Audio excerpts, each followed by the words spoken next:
नमस्कार। आज हम बात करेंगे डिटर्मिनेंट्स की। ये भी मैट्रिक्स का ही एक पार्ट है, ठीक है। देखिए, जब हम डिटर्मिनेंट की बात करते हैं तो जो मैट्रिक्स होती है वो इस फॉर्म में लिखी जाती है 2 3 4 5 इस क्लोज ब्रैकेट में, ठीक है। ये ए है और डिटर्मिनेंट का सिंबल क्या है? अगर वो कहता है आपको कि फाइंड, जो मॉडुलस के दो सिंबल है ना, अगर वो ऐसे कह देता है कि फाइंड दिस, तो इसका मतलब है आपको ए मैट्रिक्स का क्या निकालना है? डिटर्मिनेंट। वो ऐसे भी पूछ सकता है, वो ऐसा भी ले सकता है DET ऑफ ए, यानी कि डिटर्मिनेंट ऑफ ए। आपको determinant of A find out करना है। दो तरीके से क्वेश्चन पूछ सकता है। एक तो ये दो स्ट्रेट लाइंस जो एक तरह से मॉडुलस का सिंबल होती है, वो लाइन आपको किसको रिप्रेजेंट करती है? डिटर्मिनेंट को। या वो ऐसे ही पूछ सकता है कि फाइंड करो डिटर्मिनेंट ऑफ ए, ठीक है। एक तरीका और है उसका पूछने का। वो क्वेश्चन कैसे पूछ लेता है? वो कहेगा फाइंड 1 2 3 4 दो स्ट्रेट लाइन है। देखिए, जब मैट्रिक्स होती है तो ये क्लोज ब्रैकेट होती है, लेकिन यहाँ पर ये क्या है? दो एक तरह से मॉडुलस के बीच है, दो स्ट्रेट लाइनों के बीच हमारे एलिमेंट्स लिखे हुए हैं। तो इसका मतलब है हमें इसका क्या करना है? Find out determinant. अब सुनिए, 2/2 का और 3/3 मैट्रिक्स का डिटरमिनेंट अलग अलग तरीके से निकलता है। आज की वीडियो में हम 2/2 मैट्रिक्स के डिटरमिनेंट फाइंड आउट करने की बात करेंगे, ठीक। चलिए शुरू करते हैं। आपको समझ आ गया कि कैसे पता चलेगा कि डिटरमिनेंट निकालना है। डिटरमिनेंट निकालने के लिए वेरी फर्स्ट कंडीशन, सबसे पहली कंडीशन वही है जो एक डायगोनल मैट्रिक्स होने के लिए जरूरी है। अगर आपको याद है या आपने वो पहली वाली वीडियो नहीं देखी तो मैंने उनके लिंक डिस्क्रिप्शन में डाल दी है, वहां पे जाके आप पहले की वीडियो जरूर देख लेना ताकि आपको आज का आगे का समझ आ जाए, ठीक है। शुरू करते हैं। डिटरमिनेंट होने के लिए मैट्रिक्स का स्क्वायर मैट्रिक्स होना जरूरी है। सबसे पहली कंडीशन है कि उस मैट्रिक्स का स्क्वायर मैट्रिक्स होना भी जरूरी है। अगर वो स्क्वायर मैट्रिक्स नहीं है तो आप उसका डिटरमिनेंट नहीं निकाल सकते। फॉर एग्जांपल, मैं आपको कहूं कि 2 3 1 4 5 6 इस मैट्रिक्स का डिटरमिनेंट निकालो, तो आप कहेंगे कांट डिटरमाइन, मतलब इस मैट्रिक्स का डिटरमिनेंट आप नहीं निकाल सकते। क्यों नहीं निकाल सकते? क्योंकि ये एक स्क्वायर मैट्रिक्स नहीं है। तो मतलब डिटरमिनेंट निकालने के लिए सबसे ज्यादा जरूरी जो पहली चीज है वो ये है, मस्ट कंडीशन ये है कि उसका स्क्वायर मैट्रिक्स होना जरूरी है। अच्छा, अगर मैं आपसे पूछूं कि एक मैट्रिक्स है जिसका डिटरमिनेंट फाइंड आउट हो सकता है, तो वो कौन सी मैट्रिक्स होगी? रेक्टेंगल या स्क्वायर? सोचिए।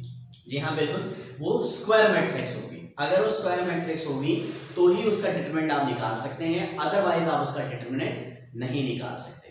क्लियर है इतनी बात?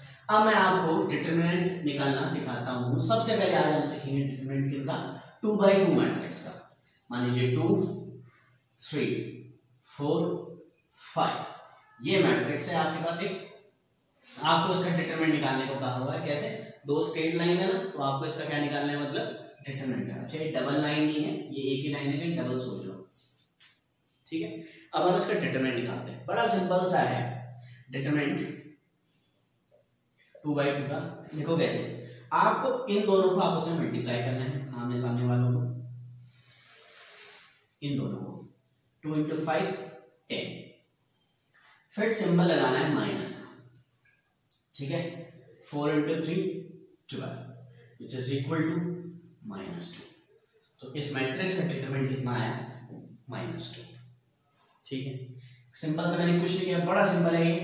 2 × 5 10 माइनस 4 × 3 12 विच इज -2।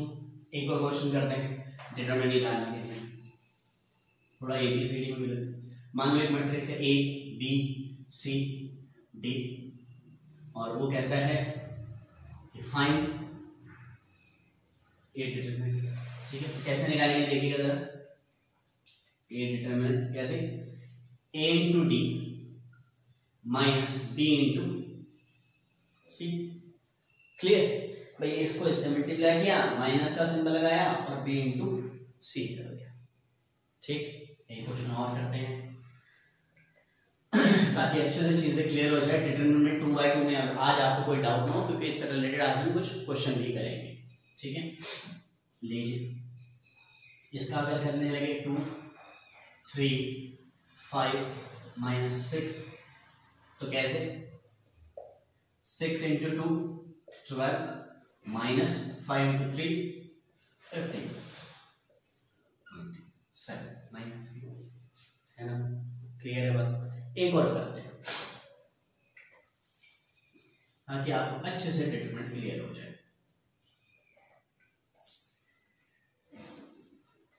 5 माइनस 6 3 1। ठीक है, चलिए स्टार्ट करते हैं। कैसे करेंगे स्टार्ट? वही 5 इंटू 1 5 माइनस 6 इंटू 3 माइनस की 18 है ना, माइनस के 18। क्लियर है इतनी बात? ठीक है, आगे करें। अब इसको अगर मैं सॉल्व करूंगा तो ये आगे कैसे सॉल्व होगा? 5 minus minus plus which is equal to 23। आ गया ना समझ? 5 इंटू 1 5 माइनस 6 इंटू 3 18 23। आइए एक क्वेश्चन और करते हैं और इसके बाद आगे बढ़ते हैं।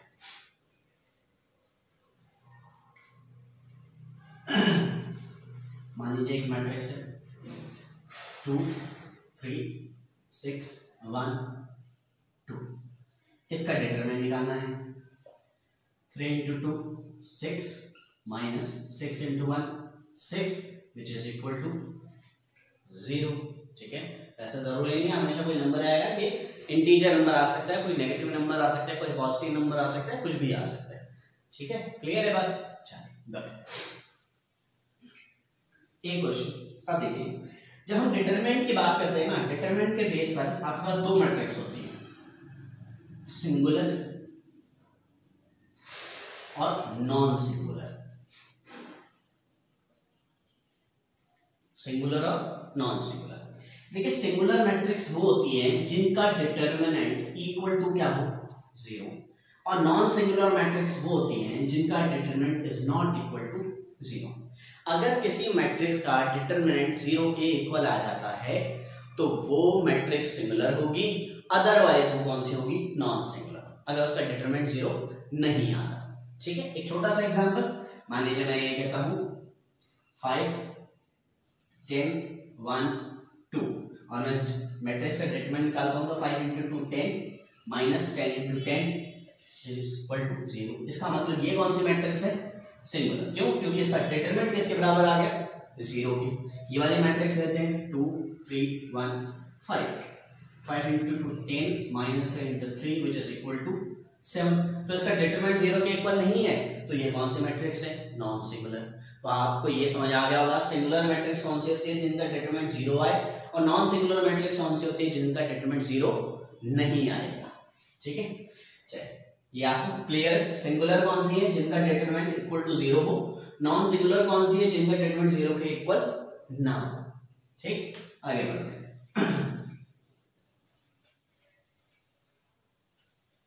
एक क्वेश्चन करते हैं। क्वेश्चन आपके पास है,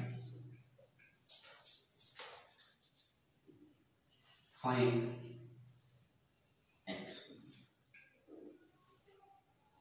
a equal to 3 2x 5 is a singular matrix. कहता है x की वैल्यू निकालो अगर ये मैट्रिक्स क्या है? Singular matrix. समझ रहे?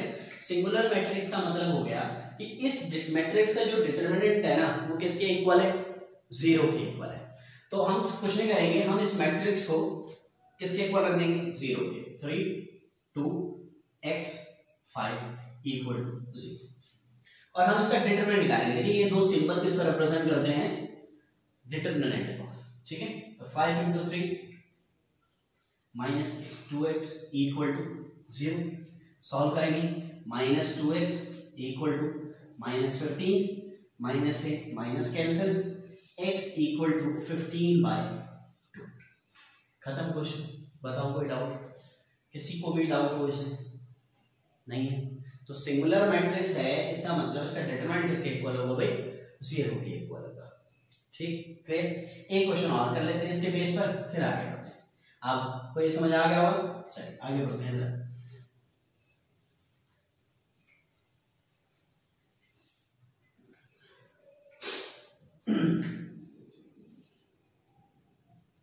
x 5 4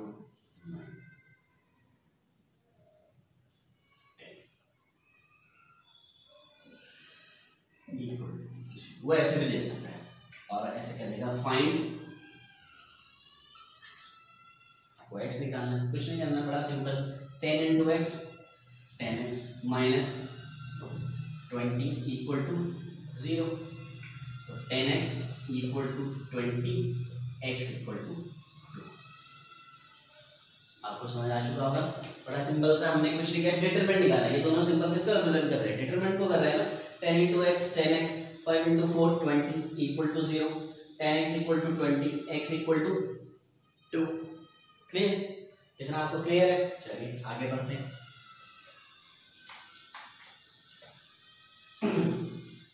इसी को आगे करते हैं फर्दर, एक क्वेश्चन और कर लेते हैं। तो कहेगा find x if x 3 2 1 equal to 1 2 3 5। तो कहेगा x निकालो अगर ये दोनों इक्वल है, ये दोनों क्या है, इक्वल है, तो वो कहेगा x निकालो भैया, ठीक है ना। तो इसका मतलब ये दोनों इक्वल होने का मतलब दोनों ये स्ट्रेट लाइन है, इसका मतलब इनका क्या निकालना है हमें, डिटरमिनेंट, और इक्वल रखने हैं। तो रख देते हैं x into 1 x 3 into 2 6 5 into 5 6, ठीक है।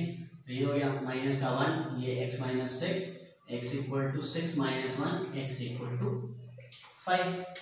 क्लियर है, कोई डाउट है नहीं ना। इसका डिटरमिनेंट निकालना ना, x into 1 x 3 into 2 6 equal to 5 into 1 5 3 into 2 6 x minus 6 5 minus 6 which is equal to minus 1 x equal to 6 minus 1 which is equal to 5। यहाँ से x की वैल्यू क्या आ गई, 5 आ गई, ठीक है। तो आपको ये समझ आ चुका होगा। आ गया ना, एक क्वेश्चन मैं आपको दे रहा हूं, आपने ट्राई करना है।